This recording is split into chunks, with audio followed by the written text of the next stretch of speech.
नमस्कार दोस्तों, मैं धवल ध्रुव आपका स्वागत करता हूं मेरे चैनल में।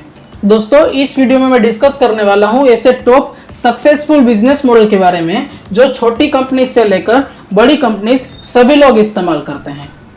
तो दोस्तों, ऐसे में 40 to 50 बिजनेस मॉडल के बारे में मैं डिस्कस करूंगा। एक वीडियो में तो मैं कवर नहीं कर पाऊंगा, इसलिए मैं इस टॉपिक के बारे में चार पांच वीडियोस बनाने वाला हूं। तो दोस्तों, चलिए दोस्तों, हम इस वीडियो को जल्दी से स्टार्ट करते हैं। तो दोस्तों, उसमें जो सबसे पहला जो बिजनेस मॉडल है वो है एड ऑन।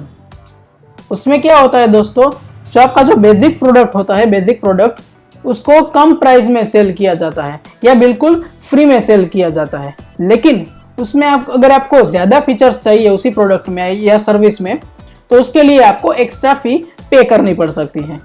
एग्जाम्पल, मान लीजिए आपने एक कार खरीदी है, तो कार आपको कंपिटिटिव प्राइस में मिल जाएगी अगर आप किसी ऐसी कंपनी की कार खरीद रहे हैं तो। लेकिन उसमें अगर आपको जैसे कि आपको अच्छी क्वालिटी का एक रेडियो चाहिए, अच्छी कंपनी का रेडियो चाहिए, तो उसके लिए आपको एक्स्ट्रा पैसे पे करने पड़ सकते हैं।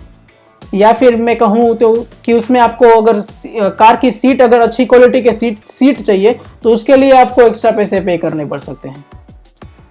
इसलिए इस बात से आप समझ गए होंगे कि जो कार की जो बेसिक जो प्राइस थी वो काफी कम्पिटिटिव थी, मतलब दूसरे कंपटीटर के हिसाब से काफी मतलब ठीक प्राइस थी। लेकिन अगर उसमें आपको ज्यादा फीचर्स अगर चाहिए तो उसके लिए आपको एक्स्ट्रा पैसे पे करने होंगे। तो ये चीज है एड ऑन। दूसरा मैं अगर आपको एग्जांपल बताऊं तो वो है गूगल क्लाउड। उसमें उसका एक फायरबेस का एक प्लेटफॉर्म है जहाँ पे आप फ्री में अपनी वेबसाइट को होस्ट कर सकते हैं, बिल्कुल फ्री में होस्ट कर सकते हैं। उसमें आपको काफ़ी अच्छी सिक्योरिटी भी मिल जाती है और आपकी वेबसाइट भी काफ़ी अच्छे तरह से वर्क करती है। लेकिन अगर एक टाइम के बाद अगर आपके वेबसाइट में विजिटर्स जो होंगे वो ज़्यादा हो जाएंगे, तो आपको ज़्यादा बैंडविड्थ चाहिए होगी, ज़्यादा सर्वर पावर भी चाहिए होगा। तो उसके लिए आपको इसमें एक्स्ट्रा पैसे पे करने होते हैं।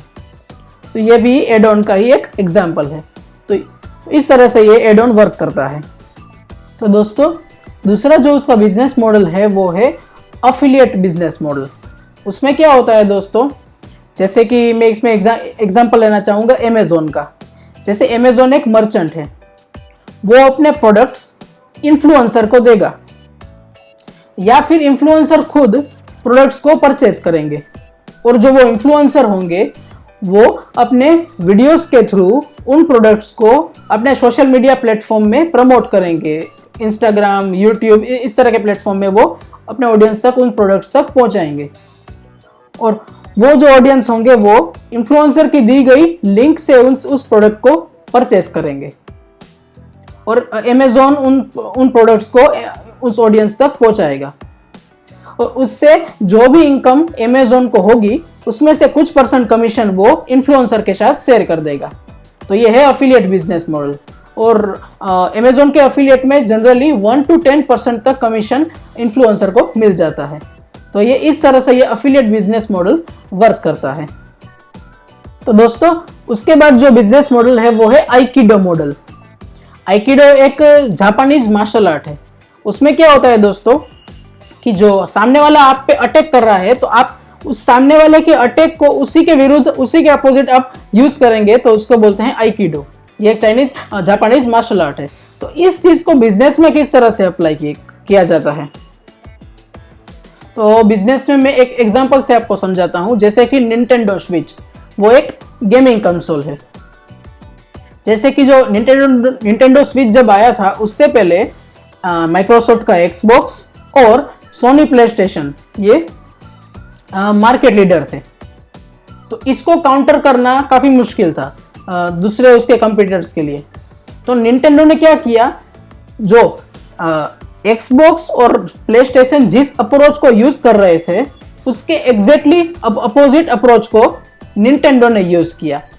किस तरह से यूज किया, जैसे कि सोनी प्ले स्टेशन और एक्सबॉक्स जो कर रहे थे, वो हार्डकोर गेमर्स जो बहुत ज्यादा गेम खेलते थे, उन लोगों पे फोकस कर रहे थे। और उनके जो मशीन्स होते थे वो काफी बल्की होते थे, काफी हेवी होते थे और हाई फीचर्ड होते थे।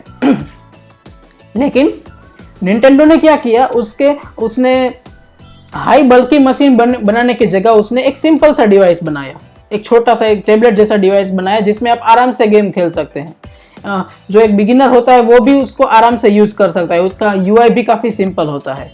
और एक छोटा सा डिवाइस बनाया और उन्होंने सभी गेमर्स पे फोकस किया। सिंपल जो बिगिनर होते हैं उन पे भी फोकस किया और जो एडवांस जो बहुत ज्यादा गेमिंग करते हैं उन पे भी फोकस किया। यानी जो उसके कंपटीटर जिस अप्रोच को यूज कर रहे थे उसके एग्जैक्टली रिवर्स अप्रोच को यूज किया। इसको ब्लू ओशन स्ट्रेटेजी भी कहा जाता है। इसके बारे में मैं पहले भी वीडियो बना चुका हूं, आप आई बटन पे चेक कर सकते हैं। तो इस तरह से ये आइकिडो मॉडल वर्क करता है। तो दोस्तों उसके बाद जो एक मॉडल है वो है ऑक्शन। ऑक्शन में क्या होता है दोस्तों, जैसे कि जो पहले भी और आज भी घर को ऑक्शन पे बेचा जाता है। इसमें जो भी पर्सन ज्यादा पैसे पे करेगा उसको वो घर मिल जाएगा। तो ये चीज दोस्तों बिजनेस पे भी अप्लाई होती है। इसका सबसे बड़ा जो एग्जांपल है वो है गूगल एड्स। जैसे कि आप गूगल पे सर्च करते हैं बाइंग शूज, मतलब आपको शूज खरीदना है और आप इस कीवर्ड को गूगल पे सर्च करते हैं। तो उसमें आपको जो सबसे पहले जो सर्च रिजल्ट आपको दिखाई देते हैं वो एड्स होती हैं और नीचे जो दिखाई देती है वो एसईओ से, मतलब फ्री में लोगों ने वेबसाइट में एसईओ करके गूगल सर्च में पहुंचाया होता है। तो जो गूगल एड्स जो ऊपर होती है उसके लिए जो एडवर्टाइजर्स होते हैं वो गूगल को पैसे पे करते हैं। इसमें जो एडवर्टाइजर्स ज्यादा पैसे पे करेंगे उस पर्टिकुलर कीवर्ड के लिए, जैसे कि बाइंग शूज एक कीवर्ड है, तो उस कीवर्ड के लिए एक पर्सन ने पे किया है 10 रुपए पर क्लिक। इसमें कॉस्ट पर क्लिक होता है, मतलब आप एक क्लिक करेंगे उस पर्टिकुलर वेबसाइट पे तो उस एडवर्टाइजर्स को एक क्लिक के लिए कुछ पैसे पे करने होते हैं, जैसे कि 10 रुपए पे करने होते हैं। मैं एग्जांपल ले रहा हूं। तो उसमें जो भी एडवर्टाइजर ज्यादा पैसे पे करेगा उस कॉस्ट पर क्लिक के लिए तो उसकी वेबसाइट सबसे ऊपर रैंक करेगी, और जिसने थोड़े कम पैसे पे किए होते हैं कॉस्ट पर सीपीसी यानी कॉस्ट पर क्लिक के लिए, तो उसकी वेबसाइट उससे नीचे दिखाई देगी। तो इसमें भी ये ऑक्शन इस तरह से ये वर्क करता है, जहाँ पे ये मतलब सीपीसी और इस सब कैलकुलेशंस को यूज किया जाता है जो गूगल एड्स इस्तेमाल करता है। तो ये है ऑक्शन।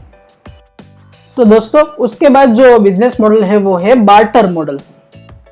उसमें क्या होता है दोस्तों, जैसे कि पहले के जमाने में अगर आप किसी पर्सन को वीट देंगे यानी कि गेहूं देंगे तो वो आपको सामने चावल दे देगा।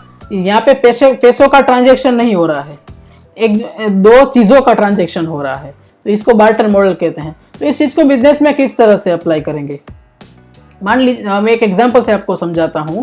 मान लीजिए एक कैमरा कंपनी है, वो अपने कैमरा को सेल करना चाहती है, तो वो अपने कैमरा को इन्फ्लुएंसर को देंगे, और वो जो इन्फ्लुएंसर होगा वो उस कैमरा को अपने वीडियोस के थ्रू रिव्यू करेगा कि ये कैमरा कैसा है, उसके फीचर्स क्या है वगैरह, इस तरह की चीजें वो रिव्यू करेगा और अपने ऑडियंस तक उस वीडियो को पहुंचाएगा।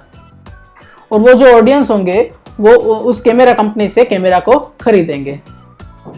और क्योंकि इसमें कैमरा कंपनी का काफी अच्छा बेनिफिट हो गया है, वो अपने टारगेट ऑडियंस तक अच्छे से पहुंच गए हैं, उसको काफी एक अच्छी रीच मिली है अपने ऑडियंस तक। तो इससे वो अब इन्फ्लुएंसर का क्या फायदा होगा, कैमरा कंपनी इन्फ्लुएंसर के लिए क्या करेंगे। हालांकि वो कैमरा कंपनी इन्फ्लुएंसर को पैसे पे करेंगे कि आप हमने हमारे कैमरा को मार्केट किया है, आप पैसे रख लीजिए। लेकिन इस केस में जो कैमरा कंपनी होगी वो जिस कैमरा को कैमरा कंपनी ने इन्फ्लुएंसर को दिया था वो बोलेंगे कि आप इस कैमरा को हमेशा के लिए रख लीजिए, आप अपने यूज में रख लीजिए, हम आपको पैसे नहीं देंगे लेकिन हम आपको ये कैमरा आपको गिफ्ट कर रहे हैं। तो यहाँ पे दोस्तों मनी का ट्रांजैक्शन नहीं हुआ है लेकिन चीजों का ट्रांजैक्शन हुआ है। इन्फ्लुएंसर ने कैमरा कंपनी के कैमरा को मार्केट कर दिया और कैमरा कंपनी ने फ्री में एक अच्छी क्वालिटी का कैमरा इन्फ्लुएंसर को दे दिया, ताकि एक जो हमारे जैसे इन्फ्लुएंसर होंगे वो अच्छे से अच्छी क्वालिटी के वीडियोस बना सकते हैं। तो ये इस तरह से बार्टर सिस्टम वर्क करता है जिसमें मनी का ट्रांजैक्शन बिल्कुल भी नहीं होता है। उसके बाद जो दोस्तों बिजनेस मॉडल है वो है क्राउड फंडिंग। क्राउड फंडिंग जैसे नाम से ही क्लियर है, बहुत सारा क्राउड मतलब बहुत सारे लोग पैसे देंगे। जैसे कि उसमें सबसे बड़ा जो एग्जांपल है वो है किकस्टार्टर। किकस्टार्टर एक करके एक वेबसाइट है जहाँ पे आप अगर आप एक स्टार्टअप है या फिर आपके पास कोई इनोवेटिव प्रोडक्ट है, अगर आपको उसमें से उसके लिए फंडिंग चाहिए तो आप ट्रेडिशनल तरीका अपना सकते हैं पहले के जैसा कि आप बड़े इन्वेस्टर से आप पैसे ले सकते हैं, जो अमीर लोग होते हैं उससे आप पैसे ले सकते हैं। दूसरा तरीका क्या है? दूसरा तरीका आप क्राउड फंडिंग को यूज़ कर सकते हैं। उसमें क्या होता है दोस्तों कि आपको हमारे जैसे मतलब हमारे और आपके जैसे सिंपल लोग, मिडिल क्लास लोग छोटी अमाउंट पे करेंगे, उस स्टार्टअप में इन्वेस्ट करेंगे, और ऐसे हजारों लाखों लोग एक साथ छोटी अमाउंट अगर पे करेंगे एक पर्टिकुलर स्टार्टअप में, तो वो काफ़ी एक लार्ज कैपिटल बन जाता है। जैसे कि मैंने $10 दिए, या फिर अगर मैं रुपीज़ में कहूँ जैसे मैंने 100 रुपीज़ दिए, ऐसे हजारों या लाखों लोगों ने सबने 100 रुपीज़ दिए, तो एक काफ़ी लार्ज कैपिटल ये बन जाता है। तो इसको बोलते हैं दोस्तों क्राउड फंडिंग। आप किकस्टार्टर की वेबसाइट को ज़रूर चेक कीजिएगा, उसमें आपको काफ़ी अच्छी नॉलेज आपको मिलेगी कि किस तरह से कैसे इनोवेटिव प्रोडक्ट्स के लिए लोग छोटी छोटी अमाउंट को पे करके भी एक काफ़ी अच्छा कैपिटल उस पर्टिकुलर स्टार्टअप के पास आ जाता है। तो आप उस वेबसाइट को ज़रूर चेक कीजिएगा। तो दोस्तों उसके बाद जो बिजनेस मॉडल है वो है क्राउड सोर्सिंग। क्राउड फंडिंग और क्राउड सोर्सिंग दोनों में एक चीज़ सिमिलर है, दोनों में क्राउड आता है, यानी दोनों में बहुत सारे लोग आते हैं। तो क्राउड सोर्सिंग में क्या होता है दोस्तों, मैं एक आपको एग्जांपल से समझाता हूँ। एग्जांपल मैं लेना चाहूँगा इसमें जनरल इलेक्ट्रिक का, जो एक अमेरिकन कंपनी है जो इलेक्ट्रिकल चीज़ों में डील करती है, उस पर उनका बिजनेस है। तो उन्होंने एक क्राउड सोर्सिंग का एक प्लेटफॉर्म लॉन्च किया है, यानी कि एक वेबसाइट लॉन्च की है। वहाँ पे क्या होता है दोस्तों, ये जो कंपनी है वो अपने टेक्निकल प्रॉब्लम्स या फिर अपने बिजनेस के प्रॉब्लम्स को वो उन वेबसाइट पे वो पोस्ट करते हैं कि उनको कुछ ऐसी कोई प्रॉब्लम होती है तो। और उसमें जो भी लोग, दुनिया में से कोई भी लोग अगर उस चीज़ में अगर एक्सपर्टीज़ रखते हैं, इलेक्ट्रिकल चीज़ों में एक्सपर्टीज़ रखते हैं या फिर बिजनेस के रिलेटेड चीज़ों में एक्सपर्टीज़ रखते हैं, वो लोग अपने सॉल्यूशंस उस वेबसाइट को दे सकते हैं, उन कंपनी को देख सकते हैं कि आप इस पर्टिकुलर प्रॉब्लम को इस तरह से सॉल्व कीजिए।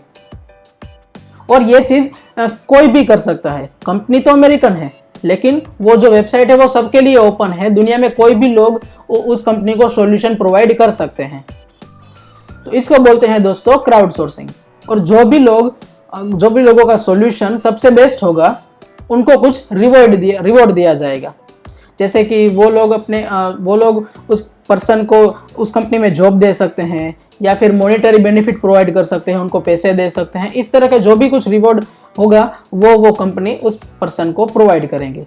तो इस तरह से दोस्तों क्राउड सोर्सिंग वर्क करता है। दूसरा है दोस्तों डिजिटलाइजेशन। उसमें क्या होता है दोस्तों, जैसे कि एक फिजिकल प्रोडक्ट को डिजिटल प्रोडक्ट में कन्वर्ट किया जाता है। उसका सबसे बड़ा जो एग्जाम्पल है वो है Amazon Kindle।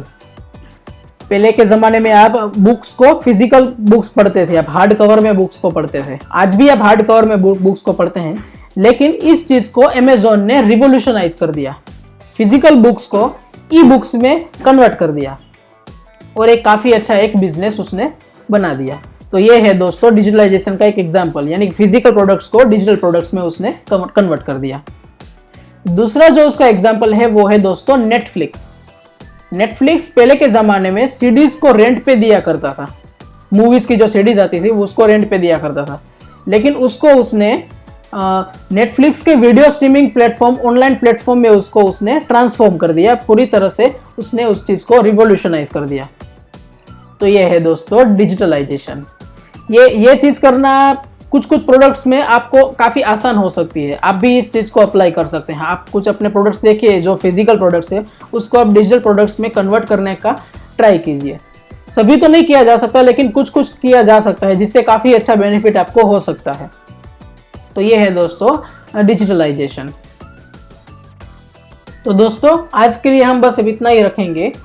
अगर आपको इन सब बिजनेस मॉडल को अप्लाई करना है तो आपको थोड़ा बैठ के सोचना होगा कि किस तरह से मैं अपने बिजनेस में इस तरह के बिजनेस मॉडल को अप्लाई कर सकता हूँ। ये मतलब सुनने में थोड़ा मुश्किल हो सकता है, लेकिन अगर आप सोचेंगे, थोड़ा रिसर्च करेंगे, तो आपको पता चलेगा कि ये इतना मुश्किल नहीं है इन सब बिजनेस मॉडल को अप्लाई करना। अगर आपको इनमें से कोई भी बिजनेस मॉडल आपके लिए सूटेबल नहीं है तो और भी बिजनेस मॉडल आने वाले हैं फ्यूचर के वीडियोस में, वो मैं डिस्कस करूंगा। तो दोस्तों अगर आपको ये वीडियो अच्छा लगा हो तो आप मेरे चैनल को सब्सक्राइब कीजिए, इस वीडियो को ज़रूर अपने फ्रेंड्स के साथ शेयर कीजिए, और आपके कोई भी डाउट्स हो तो आप मुझे नीचे कमेंट में बताइए। Thank you so much for watching this video.